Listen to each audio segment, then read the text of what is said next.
from CBS Sports. High drive, center field, hit the wall, grand slam. This is magnificent. Got a fantasy question? Email fantasybaseball@cbsi.com. Get ready to win your league. Where fantasy becomes reality. Now here's Frank, Scott, Chris, and Adam.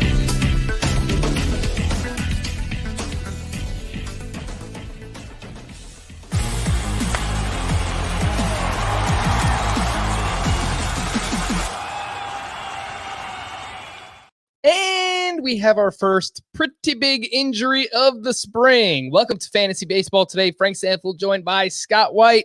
No Chris Towers today, but we have a jam-packed show for you nonetheless. Framber Valdez has a fractured finger. We've got some other news and notes, some more prospect chatter. Those prospects, they're making some noise in the spring. And plus our favorite sleepers / undervalued players as well coming a little bit later on. Scott, it's a sad day for you, man. What's going on? Framber Valdez. How much have I hyped him? One of three guys, three-way tie for most 7-inning starts last year, and Framber Valdez was in that tie. By far the best ground ball pitcher in baseball, Framber Valdez. Fractured finger. It's not what I'd consider a long-term injury, right? But it's going to stop his buildup. Fractured left ring finger, so his pitching hand. It's going to stop his buildup. He's going to need, I would guess, I'm just guessing. It kind of depends how bad the fracture is, I guess. But considering it's his pitching hand, I would guess at least 4 weeks shut down and then ramp up again. So, I don't know. We might not see him in April. That's my guess. Yeah, it's definitely possible. Again, Framber Valdez has been diagnosed with a fractured ring finger on his pitching hand, on his left hand. This is what Astros GM James Click had to say. Quote, at this point, the medical staff needs to do additional tests and imaging before deciding on the next steps. We will know more in the upcoming days. So no timetable as of now. We did have Dr. Scott White to say maybe he shut down for 4 weeks. Maybe we see him at some point in late April, early May, but at this point, we're just guessing. By the time you're listening to this, the podcast version, there might be an updated timetable in the morning. So pay attention to that. Framber Valdez was great last year. It was his real first opportunity to be in the rotation with the Astros. SP25 in Roto, SP20 in head-to-head points, 3.57 ERA, 1.12 WHIP. You mentioned the ground ball rate. Scott, 60% ground ball rate, led all qualified starting pitchers. Knowing everything that we know right now, I don't know if you've made any changes to the rankings yet, but do you have something in mind how far you're going to drop Framber Valdez, if you're going to drop him at all? No, it makes sense to drop him if he's going to miss 1/6 of the season or something around that. I guess it's possible he misses as much as a quarter of the season. But that timetable that, I'm just kind of basing on experience and precedent would put him coming back about the same time like Mike Soroka comes back. And I think it's a similar profile for those two guys who can pitch deep into games. They're best at getting ground balls. That's really what sets them apart as pitchers. So I'd probably drop him to that range in my pitcher rankings, which means behind like Ian Anderson and Sixto Sanchez, of course, but also behind Lance McCullers, Patrick Corbin, Charlie Morton, some of those bounce back candidates at the position. And behind them is about where I'd slot Framber Valdez now. So I think we're pretty close here, because my initial takeaway was I haven't made this update to the ranks yet, but I will. I was thinking dropping him right behind Sixto Sanchez, which would make him SP41 in the ranks. So I have Soroka a few spots behind him there. And if you look at the ADP, if we're just comparing that, Framber Valdez's ADP, according to Fantasy Pros, is 105.8. And if he slides down to where Mike Soroka's at, that would put him around 163.2. I think he's You know what? I actually forgot how I dropped Soroka in my rankings. So that may actually be higher than I'm going to move Framber Valdez. I may put Framber Valdez behind guys like Joe Musgrove and Kevin Gausman personally. So, if the timetable comes out and it's 2 weeks he's expected to miss, the first 2 weeks of April, then obviously he doesn't need to drop that far. But if we're looking at a month plus of the regular season, then that's I'm going to be moving Framber Valdez outside of my top 40 at the position for sure. Still a fluid situation. Again, that's Framber Valdez, starting pitcher for the Houston Astros. He has a fractured ring finger on his pitching hand. It's worth noting that I am in the middle of a slow draft, the Great Fantasy Baseball Invitational, which features a bunch of analysts in the industry. And we are up to pick 118, and Framber Valdez has not been drafted yet. So if he gets drafted while we're doing this podcast, I'll let everyone know, but my guess is it's probably not going to happen. Just stick with the Astros here, Scott. Do you think this opens up an opportunity for anyone else?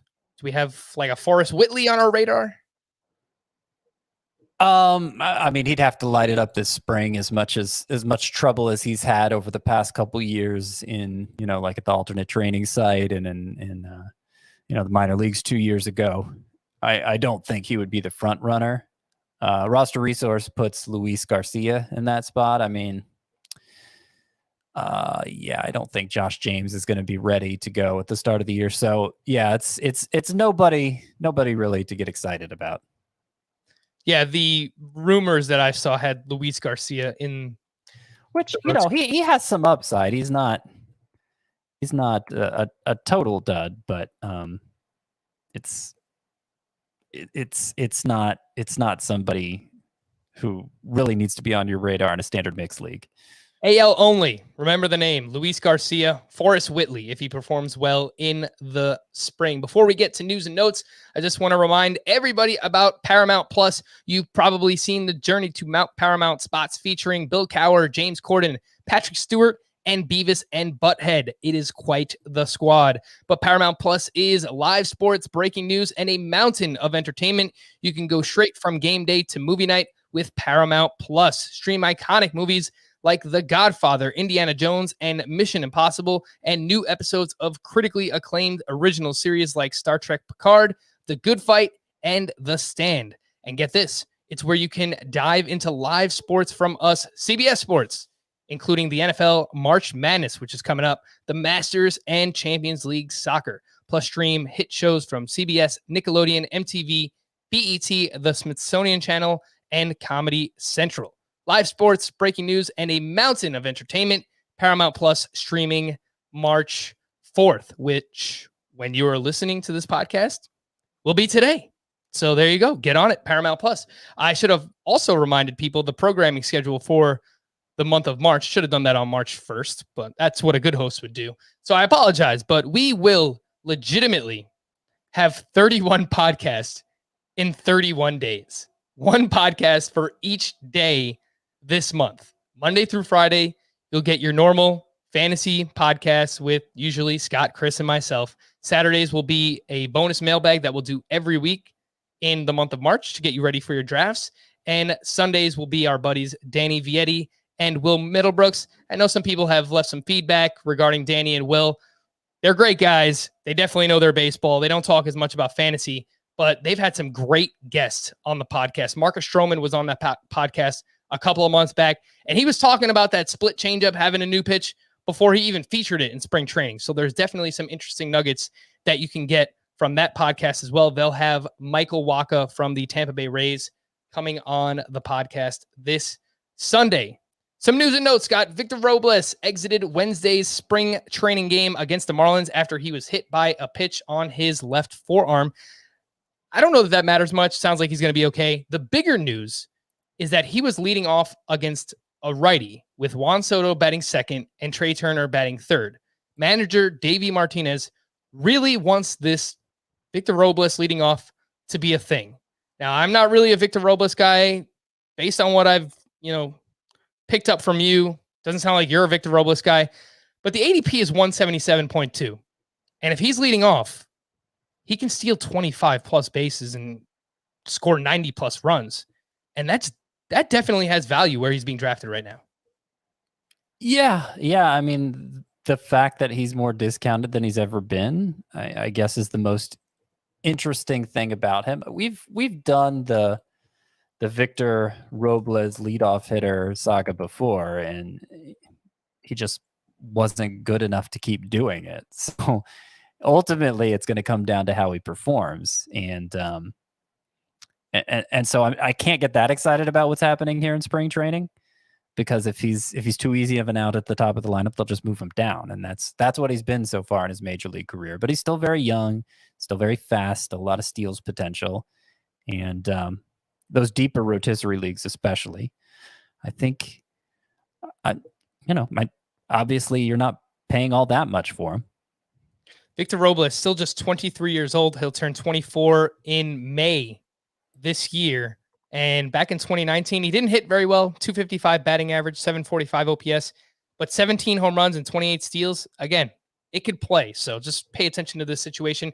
Scott, with Trey Turner moving down, we talked about this a little bit during our shortstop preview, but this, I would assume, means that his steals are going to come down at least a little bit.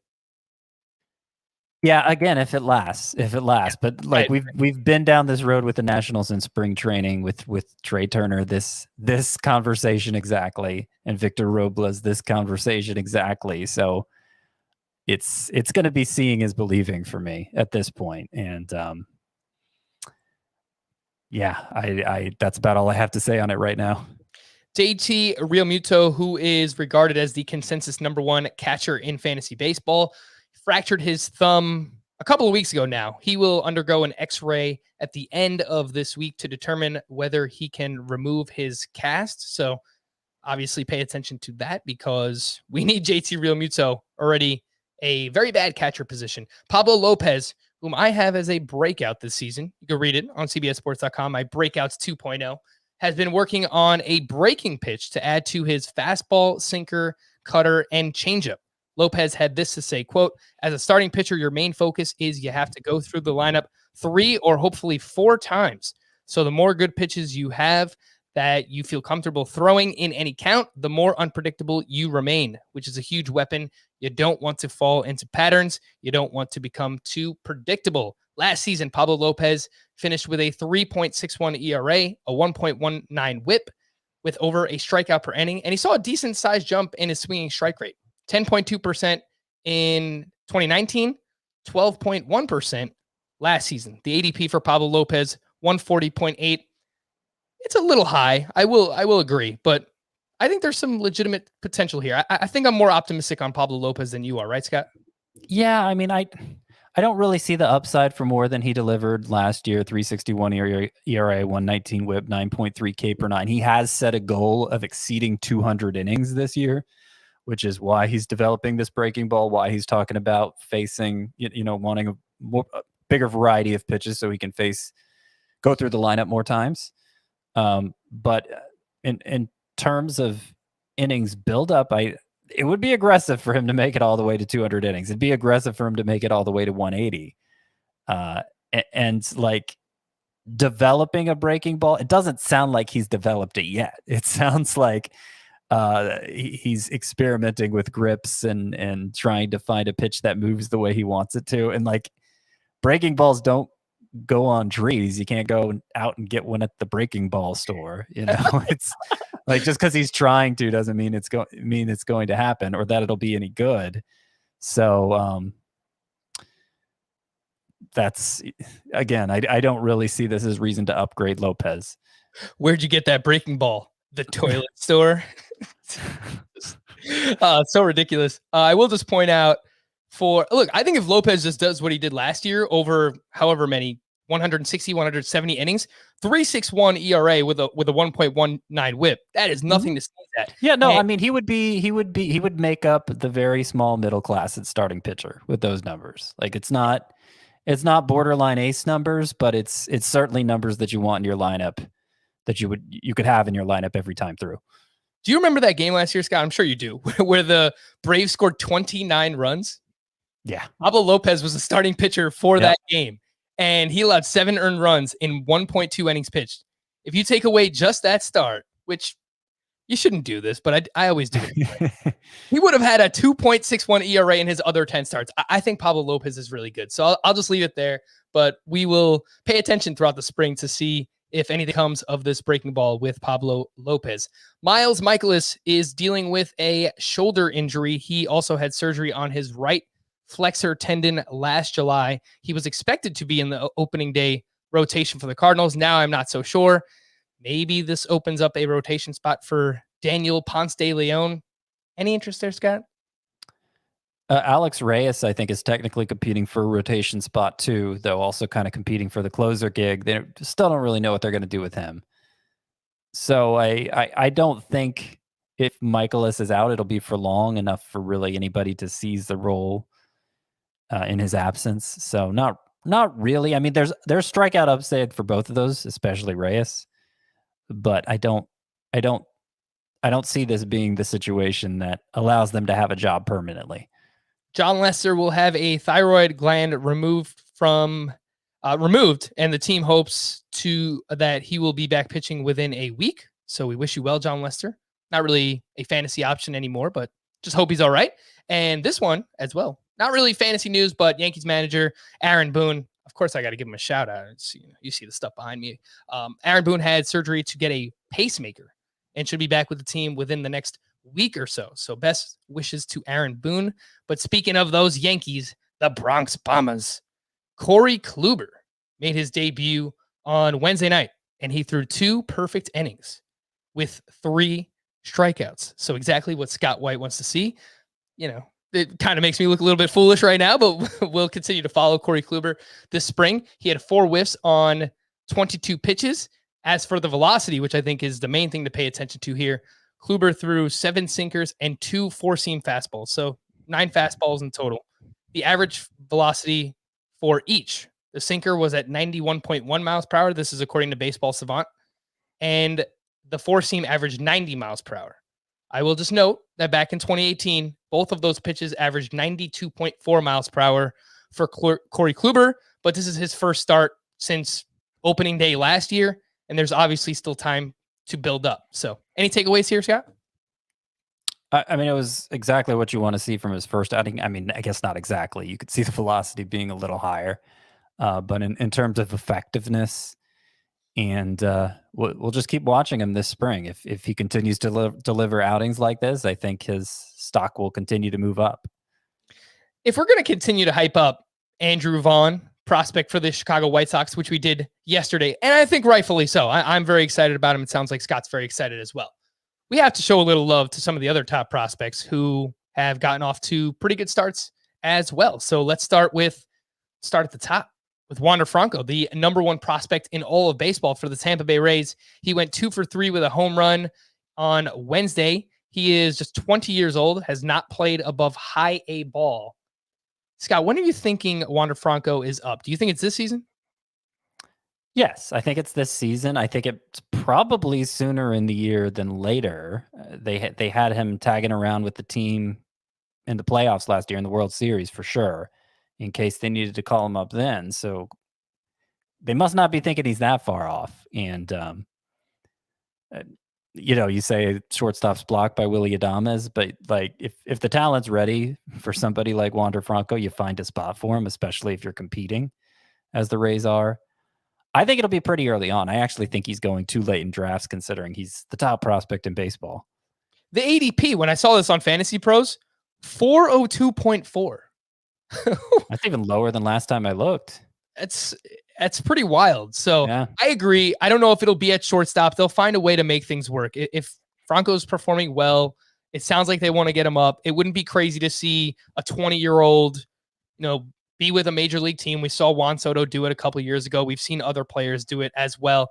They'll find a way. They can, they'll move Brandon Lau over to third base or move Brandon Lau to the outfield and Wander Franco at second or short. And especially the Rays. I mean, everybody's so versatile there and they have no trouble moving guys in and out of the lineup. Like it's going to happen for Franco this year. Well, how about the Mariners' top prospect, Jared Kelenic, who went 1 for 2 with a home run on Wednesday to left center field. It was almost an Oppo Taco home run. It was pretty impressive. Jared Kelenic is 21 years old. He has played at AA with the Mariners. This is one, Scott, where the ADP is higher. It's at 231.2. I can see him maybe not opening day, but 2 or 3 weeks into the season, I think it's definitely possible for Kelenic. Yep, I think so too. I've been moving him up. Those are really the three prospects. Well, the three yet to debut prospects that I'm focused on: Vaughn, Jared Kelenic, and Wander Franco. And I think I would the order I'd draft him would be Vaughn, Kelenic, Franco. And that's in redraft leagues. Yeah, in redraft leagues. Mm-hmm. But they should all be drafted in anything 12 teams or deeper, I'd say. And Vaughn probably should be drafted in anything. Kelenic probably on the verge of being drafted in anything. I think he's going to be up soon too. Yeah. Yep. I think we're in agreement there on some of the top prospects in baseball. Speaking of Andrew Vaughn and sleepers, which is the main topic for today's podcast, Nick Madrigal, an FBT favorite, is expected to make his debut on Monday. Remember, he had shoulder surgery last year, and he's coming along slowly. But are you expecting Madrigal at this point, Scott, to be ready for opening day? Yeah, I do. I really haven't seen anything to indicate he won't be. And I think if that's what explains his ADP going outside the top 200, then presumably if he's hitting well in spring training, if he looks healthy, then we're going to see that ADP rise. I think we should. I think he goes too late. I think he's a cinch for batting average. His last minor league season, he stole 35 bases. He's a second baseman, obviously a difficult position to fill. He's just a really handy player to take late. And it might not be late for that much longer. Nick Madrigal, prospect for the White Sox, ADP is 213.2 as a 24th second baseman off the board, according to Fantasy Pros. How about this guy? Would you rather have Nick Madrigal or Andres Jimenez, who is with Cleveland in a position battle there? But I think both guys can provide some speed. Yeah, I think so too. And they're two of my favorite middle to late round options for speed. I like that they're middle infielders as opposed to outfielders. And I'd prefer Madrigal because he is, like I said, a cinch for batting average. He strikes out 6% of the time at worst. It might even be less than that. He's David Fletcher in terms of how good of a contact hitter he is. And there's the potential for him to steal the bases. Also, I think Jimenez might be a little safer for the steals if that's the one thing you're banking on, but not sure he's going to contribute anything else. And playing time is more of a concern for him than it is for Madrigal. Yeah, I think there's a bit of a trade-off between the two. If you want batting average and next to no power, I think you go with Nick Madrigal. They're probably both in the 20-plus steal range, assuming health. But Andres Jimenez, I think, has a little bit more pop. So I think we can get 10 to 15 home runs, but a lower batting average for Jimenez. Something like 260, I think, is doable there. So you want to trade off some batting average. You want a little bit more power, same amount of speed. I think you go with Jimenez and vice versa there with Nick Madrigal. The last one I wanted to hit on was Matt Manning, who is one of the Tigers' top pitching prospects, along with Casey Mize and Tarek Skubal. Matt Manning threw 2 shutout innings on Wednesday. He allowed 1 hit and 1 strikeout, and apparently was hitting 94 to 95 miles per hour with his fastball. He threw 25 pitches, 16 for strikes. So you like to see that from a young pitcher. And he is on record saying he'd like to make the opening day roster. So, Scott, I would like to win $1 million. Going to happen? Probably not. Probably not. No. I would say the same thing for Matt Manning. Even if they go with a 6-man rotation, it doesn't sound like they're going to have room for both Skubal and Mize because they have Julio Teheran, who I imagine is going to get a rotation spot at least to begin the year. Gosh. Apparently Manning, what I've gathered from different beat writers for the Tigers is that Manning would have gotten a call last year around the same time Mize and Skubal did if he hadn't gotten hurt. I forget exactly what the injury was. Nothing that was that big of a deal, but it was an arm injury. Yeah, but nothing of great severity. It just wasn't. It was going to make it so he couldn't pitch. So he's going to come up this year, provided he stays healthy. Manning will be up at some point this season. It's difficult to say exactly when it'll be because I don't think he's next in line. I think whichever of Mize and Skubal doesn't make the rotation will be next in line, and then Manning after that. Matt Manning, former first-round pick for the Tigers back in 2016, 23 years old. he has made 24 starts at AA. So it seems like his time should come sooner rather than later. Up there in Detroit, the ADP is 466 for one Matt Manning. If you are watching on the video side, don't go anywhere. If you're listening to the podcast, we're going to take a quick break. But when we return, we'll have all the sleepers here on Fantasy Baseball Today. So let's hit on some of our favorite sleepers, and hopefully we'll get to like 3 to 5 each, see how far we get here, Scott. But, I would ask you what a sleeper is, and I think it's kind of become synonymous with undervalued more than anything, Scott, because look, people who are listening or watching this podcast, you probably know the players, or you've at least heard of them at some point, right? So it's really just, I think, players who are undervalued at this point in the fantasy draft season. Would you disagree? Here's the problem I have with sleepers is, like, I have so many different buckets that I have to put players' names in the preseason that mean generally undervalued. I like them. I think they're going to out-deliver their draft status. They're going to outperform it. And sleepers is just one of them. So I have to distinguish sleepers from something like breakouts, from something like underrated, they're all basically sleepers. It's just I have to come up with ways to distinguish those lists from each other, right?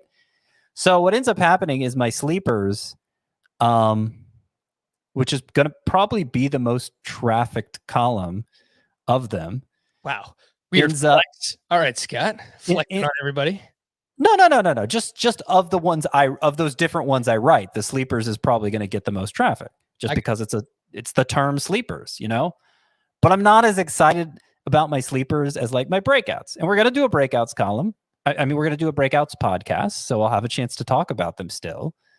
But they tend to be the players I draft most, the breakouts versus the sleepers, which I kind of put more toward the end of a mixed league draft. Those last, the last quarter of the draft is where I'm drafting most of these guys.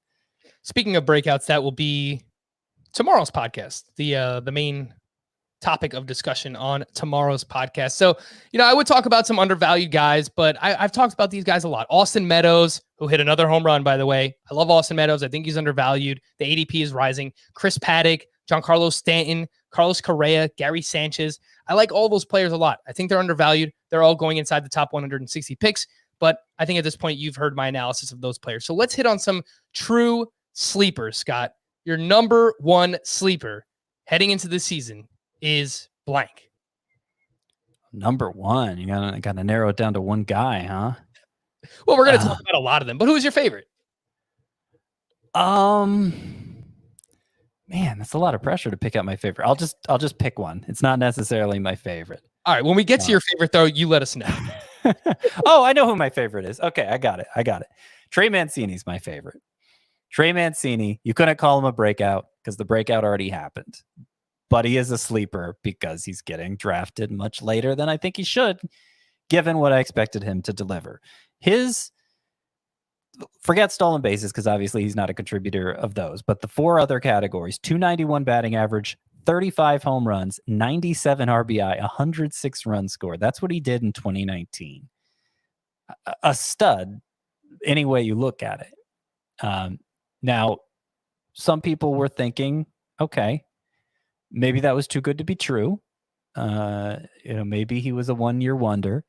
And that question remains to be answered because obviously he missed all of 2020 recovering from colon cancer. So now he's coming back. It seems all systems go. It seems like that recovery, he's in good shape as far as that goes. So it's just a question of getting back to that production he showed in 2019. And for where he's going in drafts, which what's the latest ADP on him? I think it's outside the top 180, right? It's 173.8. I think people are listening to you. It's creeping up, but I still think for the potential at that kind of production, it's still a great value. He's somebody who I love getting as like my third outfielder. Mancini's exactly the kind of player I'm referring to when I say outfield is always going to have options, and why I don't need to fill it early, because guys like that are available late that have a good shot of producing like early rounders. And even if you bake in regression to his 2019, that's when the juice ball happened. It was a career year for Trey Mancini. You brought up all the numbers. Even if you give him 75 to 80% of the production he had that season, you're still looking at 25 to 28 home runs, 80 runs scored, 80 RBI, a 260 to 270 batting average. That's still a quality player. And obviously there's still upside for him to get back to the player he completely was that season. He hits in a good ballpark in Camden Yards, a good division in terms of ballparks as well. So I like Trey Mancini quite a bit. We look at the ADP here, Scott, going not really just ahead of him, but in terms of outfielders, Dylan Carlson's going about 10 spots ahead of him. Who would you rather have between Mancini and Dylan Carlson? Mancini. Okay, what about Ian Happ, who's going almost 20 picks ahead of Trey Mancini? Mancini, I mean. Oh, all right. It'd be amazing if Happ ever had a season like Mancini's 2019. Good for Happ. Maybe it'll happen, but I'd rather have the guy who's done it before. How about his teammate, Ryan Mountcastle? Mancini. Yeah, I don't. Let's see how far we could go. Ramon Okay. Laureano? I would take Mancini. All right. Who else do we have here? Joey Gallo. Is this where we end the slide? Yeah, I think so. Unless you're just so stacked with home runs already that you don't want to take the hit. But Gallo's going to give you a batting average. But all things being equal, I'll take Gallo over Mancini. All right. So Scott is very excited about Boom Boom.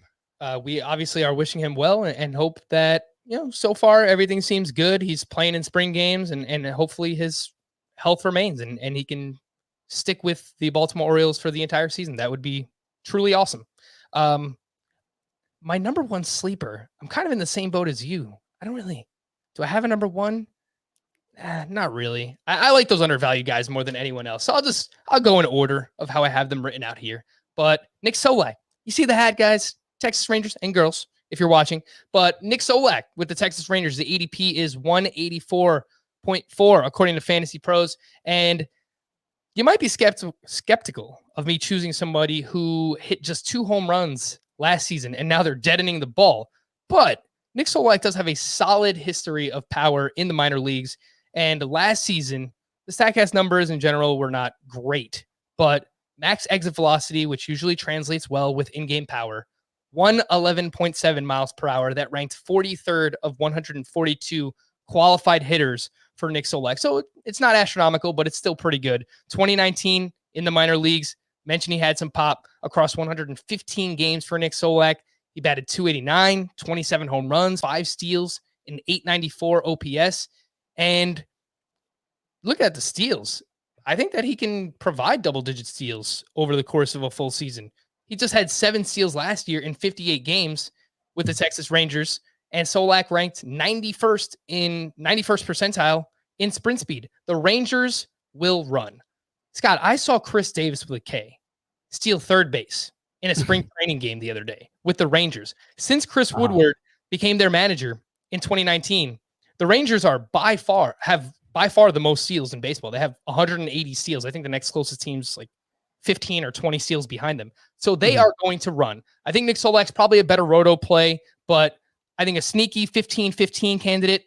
And I think there's an outside shot that Nick Solak can get to 20 home runs and 20 steals. Scott, do you have any thoughts on Nick Solak? Yeah, I'm pretty much with you. The homogenization of the rankings is beginning here. I'm coming closer to your mind with Austin Meadows and Nick Solak.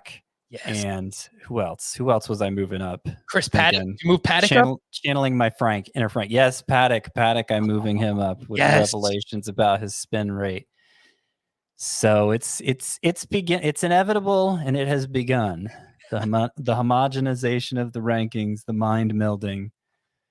We're there. I've moved Solak up, but really the middle infield option that I've become most enamored with recently here is Tommy Edman, who obviously doesn't have the same hype he did a year ago. His production in 2020 wasn't nearly as good as in 2019, and he's going 136. So, I mean, you got to draft him a little earlier than some of these guys, but he's batting leadoff for the Cardinals. He's gaining second base. He already has shortstop, third base, and outfield. He's going to be quadruple eligible within the first week of the season. A base stealer who'll probably score a lot of runs, probably hit for a high average. I don't know what Edman's going to do power-wise, but he looked like he had some power in 2019. So that's a guy I'm suddenly much more interested in. Just in the last few weeks, that's happened. Solak's more affordable, of course, but Edman, if he slips a little in drafts, I think he's very interesting. Yeah, I've been coming around on Tommy Edman as well. I don't know that he's going to walk all that much, which dings him a little bit in a points league, but he should see a lot of volume if he's leading off for that Cardinals lineup. I just looked up his ADP from last season. It was 132.9. And this year for Edman, you mentioned it's 141. So the Cardinals added Nolan Arenado to their lineup, and somehow Tommy Edman's ADP has dropped about 10 spots from where it was at last year. So 10 to 15 home runs, maybe 20 steals, 270 type batting average. If he remains the leadoff hitter, I mean, we could get a good amount of runs scored there with Tommy Edman. So now I did see Matt Carpenter started a game at second base the other day in spring training, which has been a while since he's been a second baseman. It's been a while since he's been a good hitter. But I don't think that would last long, even if the Cardinals started down that path. So was that your sleeper number 2, Scott, or did you just want to talk about Tommy Edman? I mean, I guess. I don't know. I don't know. I don't know if it's better to just give more names or give more analysis, That's kind of what I'm torn with right now. We are making much better pace today than we have probably in any podcast over the past month. So I think we can probably talk about as many players as we want for the next. I want to bring up a guy that I think we both consider a sleeper. Let's go. So that the melding of the minds can continue. Austin Riley. I tried to roll my R. It didn't go very well. Austin Riley of Los Bravos. We both like how much he cut down his strikeout rate last year, right? As a rookie, he got off to an incredible start, 9 home runs in 18 games, but was striking out 36.8% of the time. Texas Rangers hat there. That's like Joey Gallo. That's not going to cut it for most players. And, obviously he fell off the earth in fantasy in 2019. Well, last year, that strikeout rate wasn't 36.8%. That was 23.8%. It's like the difference between Tim Anderson and Joey Gallo. He went from Joey Gallo's strikeout rate to Tim Anderson's. Now, we didn't see the big power that he showed as a rookie. 70 grade power is what Baseball America gave him at their last report, which was, similar to like Pete Alonso level power, 40 homer power potentially in Riley's bat. We didn't see it last year, but if this strikeout rate is something that sticks and he brings that in, I mean, you're talking a potential stud there in Austin Riley. Scott, I couldn't agree more, but you're giving away all my breakout picks, man. And is that you got him as a breakout? See, that's why. Well, this brings up a philosophical question, right? Because why wouldn't Austin Riley be a breakout? I guess he broke out as a rookie, right? You know how all squares are rectangles, but not all rectangles are squares? all breakouts are basically sleepers, but not all sleepers are breakouts. Okay. I can see that. That's how that works. I'm with you though, 100% on Austin Riley. The surface numbers don't look great from last year. 239 batting average, 415 slug, but the expected numbers, according to StatCast, much better for him. 262 XBA, 471 expected slug. The average exit velocity last season was actually higher than in 2019 when he hit all those home runs. So 2019, 89.4 mile per hour average exit velocity. Last year, it was 91. So he's hitting the ball harder. He's making more contact. If he puts all these things together, he's not going to bat in the middle of the Braves lineup, but maybe he's 6th or 7th in the lineup. That's a deep lineup. I mean, if he's hitting on a 40 homer pace, like lineups are not stagnant. He probably moves up, Yeah, no, I think there's massive potential here. So I am with you. Let's pull up some ADP at third base and see what we're doing with Mr. Austin Riley right now. The ADP is 232.8, which I think that's too low. I think I have him inside my top 200 in both formats right now. Going just ahead of him, David Fletcher. All right, that's not even a question. Andres Jimenez. it's a different type of player, you know. Who would you rather have, Scott? It really depends. Well, it depends. It depends what you need. If say a points league where needs are leveled out, then I would say Riley. But I probably need speed more in a roto league just because you never have enough speed. So this is crazy. Austin Riley is going 40 spots behind Justin Turner. That I don't get. I get it, but I'd rather have Riley at the discount, you know. I would rather have Riley straight up. I have him ranked higher than Justin Turner. So Gene Segura, give me Austin Riley. Segura's fine. Kind of boring. I think Riley. Upside, yeah. I think Riley should be closer to Donaldson. Donaldson's at 186.6. You know, I think that's probably the range Riley should be. You're taking it a little far for me, Frank. Okay. Taking it a little far. You're presuming a little too much. I have him in the breakouts column, Scott. So okay, I'm a little bit more excited than you. But we do like Austin Riley quite a bit. And a starting pitcher sleeper who I've mentioned a few times. He's kind of boring at this point. You've heard the name. You probably have the fatigue. Michael Pineda with the Minnesota Twins. He has made 31 starts for the team since the start of 2019. And he has a 3.91 ERA and a 1.16 WHIP during that time. 165 strikeouts across 172 and 2/3 innings. So almost strikeout per inning there. Of the 31 starts Pineda has made since 2019, he's allowed 3 earned runs or less in 26 of them. And here are Michael Pineda's ranks among starting pitchers with at least 170 innings pitched over the last 2 seasons. His 12.8% swinging strike rate, tied for 17th with Clayton Kershaw. His 36% chase rate, O-swing percentage, 8th best for Pineda. 18.3% K- walk percentage, 28th among starting pitchers. He's free. Get him towards the end of your draft. The ADP for Pineda, 237.6. And I think there's a chance, if he stays healthy, pitching in the American League Central, he can return top 40 starting pitcher value, and he's going something like the 70th starting pitcher off the board. So I think this is literally just people sleeping on Michael Pineda just because he's boring, Scott. See, and I'd call him underrated rather than a sleeper. But I think all underrateds would qualify as sleepers too. They're the rhombus. What's the rhombus? The rhombus has equal angles or something. I mean, parallelogram. I don't know.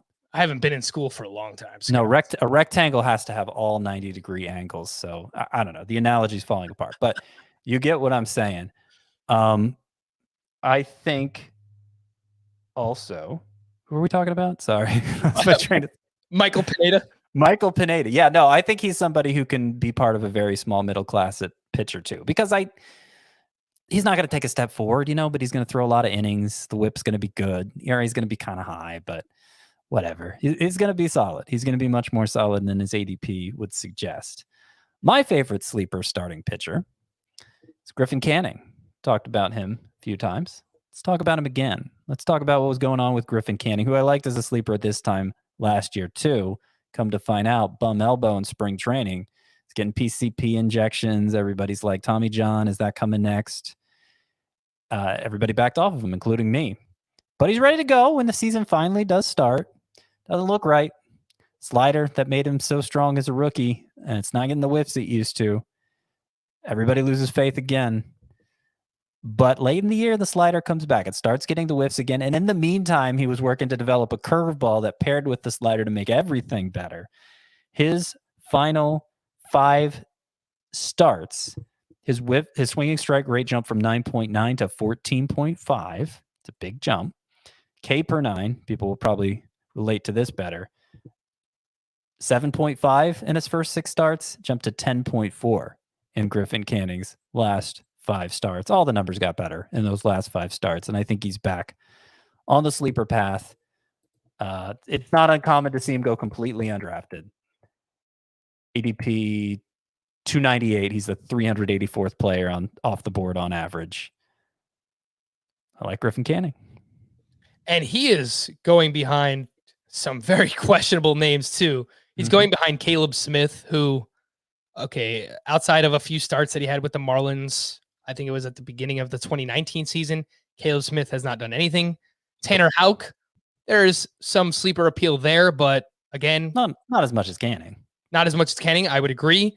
Domingo Germán, he has a shot to be in the Yankees rotation, but I still prefer Canning over Germán as well. Robbie Ray, give me Griffin Canning there.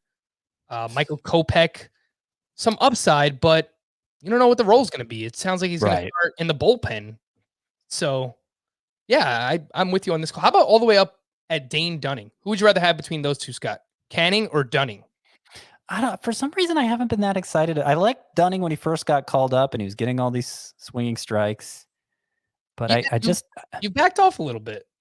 Yeah, well, he didn't finish well. He changed his pitch mix. He started throwing the worst pitches more. Swinging strikes went down. Hopefully the Rangers get to the bottom of that and fix them. But there's a question whether or not they do. And even if they do, I think there's going to be workload concerns. So I don't know. I think if I'm settling for somebody with workload concerns anyway, I go for somebody like Drew Smyly, who has legit strikeout upside.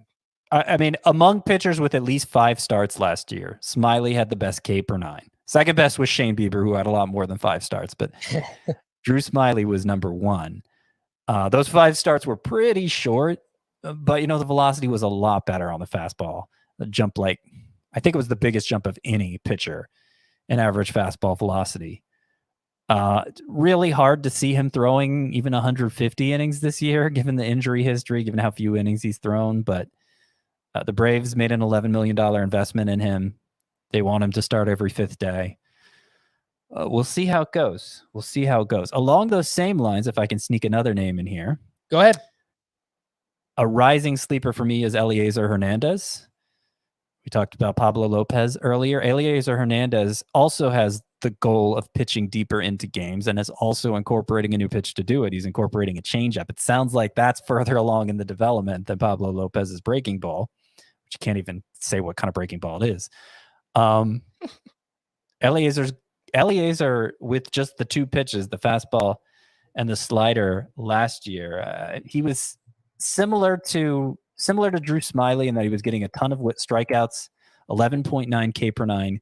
He had a 3.16 ERA, 1.01 WHIP, only 6 starts for Eliezer Hernandez. He got hurt, and in those 6 starts, the longest was 5 1/3 innings. So very similar situation to Drew Smyly, but with a stated goal from Hernandez that he wants to pitch deeper into games. We'll see if he holds up. We'll see if he can do it, but cost is next to nothing, and I think upside-wise, he certainly meets the definition of a sleeper.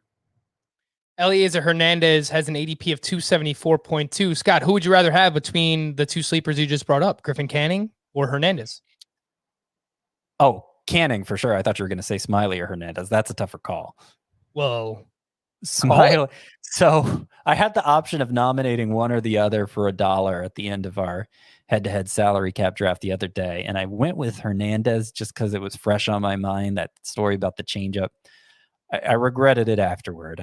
Smiley's on the better team. He had the more dominant numbers. I mean, Eliezer Hernandez's were dominant too, but Smiley's were even more so. So I think I'd lean Smyly, but it's close. Alrighty. Again, Drew Smyly going at 251 on Fantasy Pros. Eliezer Hernandez going 274.2. I will mention another outfielder who has had some very bad injury luck, and that is Mitch Haniger. He has not played a professional baseball game since June 6th of 2019. And this actually all started with a foul ball that he hit off of his groin, and cover your ears, but it ruptured his testicle. So I still heard that. Yeah. I'm sorry, Scott. I'm sorry you had to hear that. But as a result of that, he went down this rabbit hole of injuries. He had to have 2 core surgeries as a result of that. He had some back injuries as a result of the core surgeries that he had as well. But he's doing all these kind of crazy training exercises now. I saw an Instagram video of him gator wrestling a 300-pound sandbag. So he's doing what he needs to do. Hopefully he can remain healthy. It sounds like he's going to be an everyday player for the Mariners. Again, this is Mitch Haniger. And assuming he's healthy, if he comes anywhere close to the player he was back in 2018, which I get it, that was forever ago. It was 3 years ago. But we could have a real steal on our hands. Haniger that year, 285 batting average, 26 home runs, 90 runs scored, 93 RBI, and 8 steals. That was good enough to be the 33rd overall player in Roto, and he was tied for the 13th best outfielder in head-to-head points leagues. So it's not that I'm expecting that, but that is within the range of outcomes for Mitch Haniger. His ADP as of now is 254.8. So another guy just going super late. Yeah. Any interest there, Scott? Mitch Haniger? Oh yeah, I mean it's reminiscent of Mancini's situation. It's been a little longer since we've seen Haniger. I think the risk is a little higher with Haniger. I think the reward is a little less with Haniger, but it's still good value given what he could be. I do want to mention, we've talked about him enough, but Andrew Vaughn is near the top of my sleeper list, one I'm very excited about. So I'll just get that mention in. The other rookie. Oh, you know what?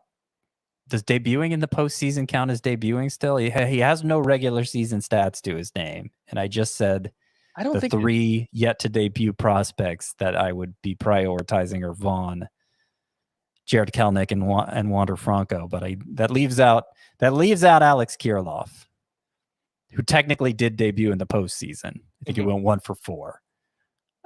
Crushed it at the alternate training site. And a guy who early in his minor league career, as a hitter, got compared to Christian Yelich. I saw some of those comps. His numbers from 2018 in the minors were just very impressive. I think like 44 doubles, a 348 batting average, something like that, and 20 homers. Hey, I got the numbers on the dot. Look at that. I've cited them so many times for Alex Kirilloff. Like, Eddie Rosario is really good, and the Twins just non-tendered him. They just said, whatever, we don't need you anymore. We got Alex Kirilloff ready to go here. I mentioned Austin Riley got a 70 power grade from Baseball America on the 20 to 80 scale. 70, you know, they don't hand out 70s to many players. That's what they're giving Kirilloff for his hit tool. And they're giving him a 60 for his power tool, which is also all-star level. Like, that sounds like a stud, right? Like, you know, I cited his 2018 numbers because the 2019 numbers weren't that good. He was dealing with a wrist injury, and I think that's why he's not getting more hyped now, because you look at his stat line and like, whatever. This guy looks like Mark Kotsay, but he's not. He's really good. I was going to say, who's that, just to mess with you, Mark Kotsay. Yes, I know who Mark Kotsay is. I'm with you. I have Alex Kirilloff in my Sleepers 2.0 article on the site as well. And I looked at all of his plate appearances. You add everything up in the strikeouts, 1,204 minor league plate appearances. He has just a 16% strikeout rate. So this isn't your typical, okay, power hitter. He'll have some batting average. He makes a lot of contact. So we're in agreement there. I like Kirilloff quite a bit. Good lineup to hit in with the Minnesota Twins as well. I think he can make an impact right away, especially in those 5 outfielder leagues, but I wouldn't mind stashing him in a points league as well. Anyone that you quickly else wanted to hit on, Scott? Are we running out of time? Yeah. Probably a lot of players I want to hit on. Let me do it quickly. So some kind of bounce back sleeper candidates: Josh Bell, Mitch Garver. I think the upside for them, the ADP doesn't in any way take into account their upside. Basically, their upside is they both have best in their position upside, frankly. Okay, I'm not going to say that for Bell because Freddie Freeman is there, but close to best at his position upside for Bell. I mean, he had a near 1,000 OPS 2 years ago. And Mitch Garver had a near 1,000 OPS 2 years ago. He was the best catcher by far on a per game basis. Both of them seemed to get messed up during the short season, lack of video access, weird buildup. I know Mitch Garver was dealing with I believe it was an oblique injury that just totally messed up his numbers. But people are being too dismissive of both of them. Think I couldn't really call Gio Urshela a breakout, but just because he's going too late, I consider him a sleeper. JD Davis, provided he gets the playing time for the Mets. You know, he put the ball on the ground too often last year, but otherwise the advanced stats still look very strong. We remember what he did in 2019. It looked studly, near 900 OPS. Still consider JD Davis a sleeper. Aaron Hicks for the Yankees, if he bats in the upper third of that lineup, good OBP guy, probably like 20 homer, 15 steal guy. And, you know, he goes very late. Couple of infielders, Jared Walsh for the Angels, who put on a power display in September last year and did it while striking out. I think only like 15% of the time, like greatly improved strikeout rate. Really hard to believe given his minor league track record that he could strike out that little.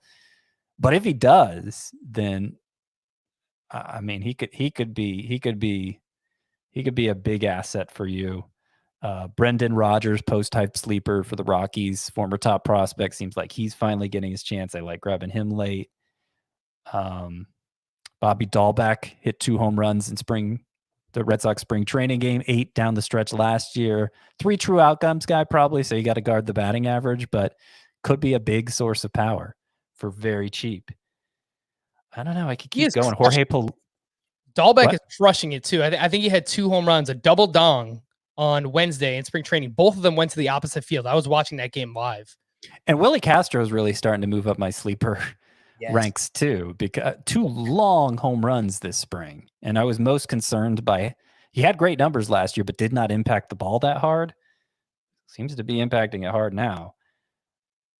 Man, I could keep going. There's so many. Scott, I'll throw one your way that I know you like if you want to talk about him as well. But just going super late in drafts, this is probably more for deeper leagues, but Adbert Alzolay of the Chicago Cubs, he's part of a position battle. We don't know if he's going to be in the rotation yet. I think he's battling with Trevor Williams. So if he can't beat out Trevor Williams, Alzolay is probably not a good sleeper, but that's the thing. I feel like the Cubs have positioned themselves so they don't have to have him in their rotation, Alzolay. So it kind of lost some steam there, but it'll happen. Obviously, there's a lot of bad pitchers blocking him.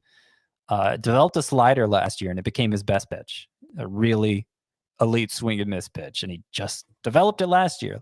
Last 2 starts last year, combined 9 innings, 4 hits allowed, 15 strikeouts in those 9 innings for Adbert Alzolay. So you're right. He's like my favorite deep sleeper pitcher, I would say. There's a couple other hitters I wanted to mention before we got out here. Oh, Jorge Polanco, gaining second base eligibility this year, the weakest position. His number, he strikes out only 15% of the time last year. That's normal for him. Still had the great line drive percentage. Going to hit for average. Another guy who you look at the numbers from 2020 and you're like, it just doesn't make sense. Small sample, weird circumstances. Jorge Polanco is going to bounce back and be a must-start second baseman, I feel like, when all's said and done. Who else can I go to here? I feel like, Scott, you just have a list of handwritten out 50 sleepers that you're just like, all right, which one do I want to talk about now? Oh, you know who I'm starting to get optimistic feelings for again is Willie Calhoun. Oh. It's so hard to draft him because he's like the 8th DH only player. But he worked out with Doug Latta, the famous hitting guru who made Justin Turner what he is, who got that last amazing season out of Hunter Pence with the Rangers. And Willie Calhoun was working with him this offseason. Got messed up by getting hit in the jaw last spring, broke his jaw, never got quite right. It sounds like the Rangers want him to be in the lineup against righties and lefties if he proves he can handle it. That's something Chris Woodward was saying. He's going to pick up outfield eligibility too, it sounds like, at some point. Mostly DH, but also some left field so that they can get Chris Davis in the lineup with him sometimes. And I think he qualifies as a sleeper. Oh, he definitely does. Willie Calhoun, also free, and I'm still holding on. I'm still holding on to those minor league numbers, Scott. I won't forget the 2017 for Willie Calhoun in the minors. 300 batting average, 31 home runs, 927 OPS, hits a lot of fly balls, makes a lot of contact. And people don't remember, Willie Calhoun was originally in the Dodgers farm system. He came over to the Rangers in the Yu Darvish trade, and he was at one point on par with Cody Bellinger. They were the same level prospect in the Dodgers organization. We all know what Cody Bellinger went on to do. I'm not saying that Willie Calhoun has that upside, but this is a legit former great prospect in Calhoun. Yep. I would say Nick Senzel's a starter, a sleeper. Now that he's the confirmed starter in center field for the Reds. Power, He's another speed one. still. He's another one like Solak, where if he plays every day, which a little bit tougher to project for Senzel. They have a lot of names there. He has an injury history. He can go 2020. It's not crazy. Yeah. A Hunter Renfroe, I think, is kind of a Bobby Dahlbeck level sleeper where he's going to hurt you in batting average, but in that park, his swing is he pulls a lot of fly balls. So Fenway Park, it's easy to envision him hitting like 40 home runs there. So I think you have to call him a sleeper. I will not end this podcast until Scott White gives me permission. So we'll just keep going. Dalton Varsho, of course, especially since Cole Calhoun is he's going to miss the start of the season with the torn meniscus, and now Tim LaCastro has COVID, so the options for the Diamondbacks are dwindling in their outfield. Varsho, of course, catcher eligible. Deep second base sleeper Ty France for the Mariners. His minor league numbers are ridiculous. He hit 399 one year.